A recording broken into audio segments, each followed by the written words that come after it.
Hey everybody, welcome back to Vegas Tips and Tricks for Saturday, November 29th, 2019.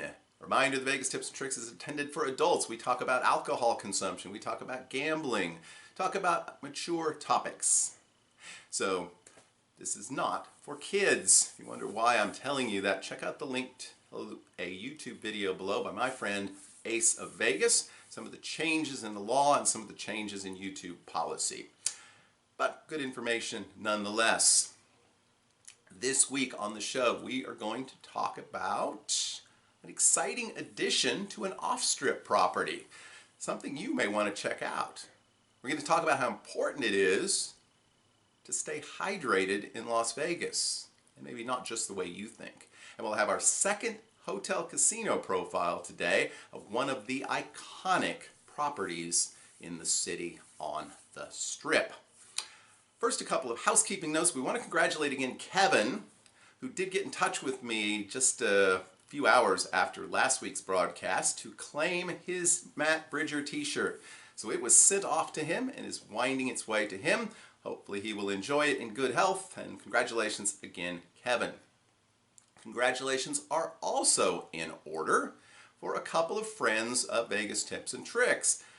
First off, Hog and 2 Cent, a hilarious couple who loves Las Vegas as much as I do, reached 1,000 subscribers on their YouTube channel this week. If you're not subscribed, you should be. They've had a lot of good content lately.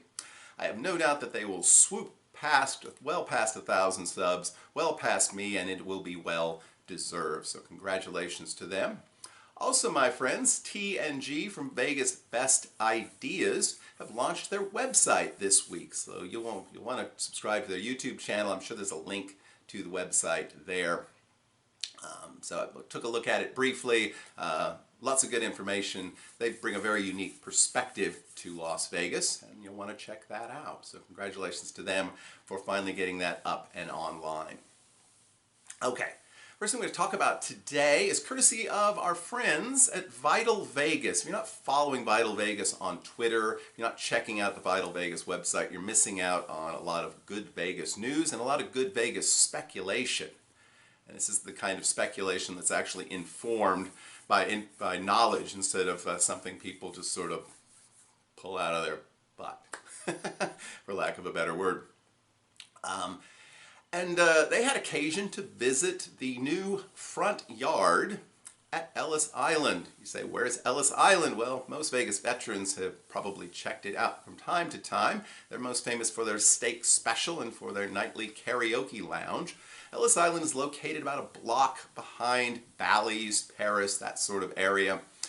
It's a good 15-minute walk probably. Not the best of neighborhoods, but it's perfectly fine in the daytime. And you may have another reason to go check it out, because the front yard is a 2-story beer garden. I believe seats around 300 people. It'll be opening on the 6th of December, if I didn't already mention that. And Vital Vegas got a look kind of inside the place and also a look at the menu. It looks pretty good. I mean, you're probably not getting the same sort of price value you get in the cafe. But, sandwiches and appetizers in the sort of $6 to $10 range. A good selection of beers, and they've always had a microbrewery on site, but I think in the last few years they've really kind of expanded their offerings to compete with a lot of the other microbreweries. And I'll be eager to try it out. I don't know if I'll make it on my next trip or not, whether it's going to work. If you happen to make it out to Ellis Island to check out the front yard, let me know. Let me know what you think of it. I think it's kind of exciting. This place draws, savvy visitors. I think a lot of locals hang out here as well. It's a smaller casino. It's a little smoky. It's a little, rough around the edges, but a lot of people enjoy it. If you've never checked it out, this may be another reason to do so. And while you're walking to Ellis Island Hotel and Casino, you may be aware that you are in a desert. And that brings us to this week's Vegas tip.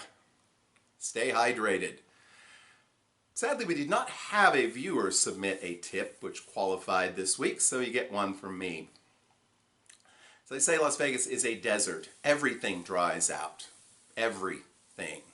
So be prepared, particularly if you're from a climate that is somewhat more humid, to have reactions to that. Wash your hair in the morning and watch it dry in 5 minutes. Feel the sort of dryness in your throat, in your nasal passages, your eyes, particularly if you wear contacts. Be prepared for that. Bring along some things to help you keep your body from drying out, because some people get nosebleeds and really have a very negative reaction. And there's no reason to if you plan ahead, because they make products to help you with that. So check out your local drugstore, be prepared, and of course, hydrate yourself as well. In addition to perspiring and never noticing because it instantly evaporates, most people in Las Vegas are drinking too much alcohol at night and too much coffee in the morning. Guess what? That acts as a massive squeegee which removes moisture from your body. And that's not a good thing. You come home from Vegas and you weigh less than when you went, it's probably not because you were living a healthy lifestyle, it's probably because you're dehydrated. So don't let your skin or any other part of your body be dehydrated. Take care of that. Be prepared for it when you go to Las Vegas. And certainly all that smoke in the casinos doesn't help either. So there you go. Your Vegas tip of the week. Stay hydrated. Our Vegas hotel casino profile this week is arguably the most iconic property on the Las Vegas Strip. It has competition, but Caesar's Palace has been there for over 50 years, 52 years. And unlike a lot of properties that have been around that long, it remains one of the elite hotels, a place that people still gravitate towards, and for good reason. I mean, it's a beautiful property. It's one of those properties that still has a theme, which is nice, and it executes it pretty well. Maybe not perfectly, but there's still a lot of touches that make the place feel a bit like ancient Rome. And there's a lot of fun things to do here. They have some great restaurants. All of the celebrity chefs seem to be involved here. Giada, Bobby Flay, Gordon Ramsay has 2 restaurants here. They've got top-notch entertainment in the Coliseum, in the lounges, and out front in the tent where they have absinthe, one of the most popular of the Las Vegas shows. In addition to the sit-down restaurants, well, you sit down during this as well. They have arguably the best buffet in Las Vegas.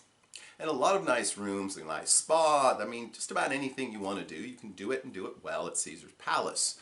I rarely ever remember not walking through Caesar's at some point on my visits and enjoy it. And of course, have the attached Caesar's Forum Shops, which is one of the biggest and most successful malls anywhere.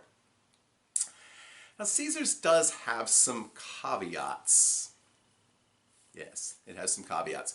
First off, it's huge. It's a maze. This is a property where you really may want to get one of those casino maps and look at it and keep it with you. I'm convinced some people have been wandering around the property for years and just can't find out their way out. I have felt kind of like I knew my way around there, but the last time that I went in there, I was looking for a specific thing and I still got lost. As you might imagine, if you're getting lost in a casino and on a property like that, it's probably very large and very spread out, which it is, which is another thing that's kind of a disadvantage, particularly if you're staying there, because some of the hotel towers are quite far flung, although it kind of depends on what you're doing when you're there. The Palace Tower is way to the back of the property, but it is very close to the pool and to the convention center. So if those are places you're going to be going frequently, it can be a good choice. The Augustus Tower is probably the best located tower. It's literally right next to the registration area. You don't have to wander through the casino to get to and from your room. It's typically the highest price of the towers as well. The other towers, Octavius is quite a ways away, but it's pretty close to the pool and pretty close to the buffet as well. So, but they're all somewhat far flung from the main part of the casino. If you want to be really close to the casino, you have like the Forum Tower or the Nobu Hotel within a hotel. Those are located much more centrally to the hotel casino itself. The other thing I will say about Caesar's Palace is I feel like it's overpriced. They tend to price their rooms in line with places like Venetian or Wynn or Bellagio, Aria, and I don't think most of them quite warrant that price. I suspect a good deal of many of the people who are staying at Caesar's Palace are comped, and so I don't necessarily think they're getting that price for most of those rooms, but to me it's overpriced for what you're getting. And I've never had any luck in that casino. I noticed on a recent trip Matt Bridger had a run of good success there, but I've not really heard anybody who wins there. So I have to assume maybe the slots are a little bit tight, the pay tables are certainly not good, the rules are not particularly advantageous to the player. And again, you've got this great location, you've got all these amenities on site, you've got a beautiful hotel, so I guess they're just, hey, we're gonna squeeze as much money out of you as we can. So, whether or not to stay at Caesars, like I said, great location, right in the middle of things, and a lot to do on site. Is it worth it to you? Maybe. If you're a Caesars Rewards member and you can get it for free or at a good discount, definitely a place you'll want to check out at least once. I did and enjoyed it, but I have no great desire to go back, except just to enjoy the facilities. So Caesar's Palace, thanks to all the folks who commented on Mandalay Bay. What are your thoughts on Caesar's Palace?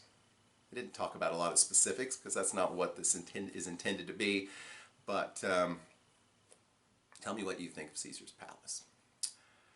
We will probably not have a Wednesday show again this week. We'll probably do a live stream at some point on a Wednesday. I'll try to announce that a few days in advance if we do, maybe something for the holidays. And we will do a show at some point, a Best of Vegas show, which will include the results of a number of polls we've done on the Facebook group. If you're not in the Facebook group, join us. We do a weekly poll talking about people's favorite things in Las Vegas.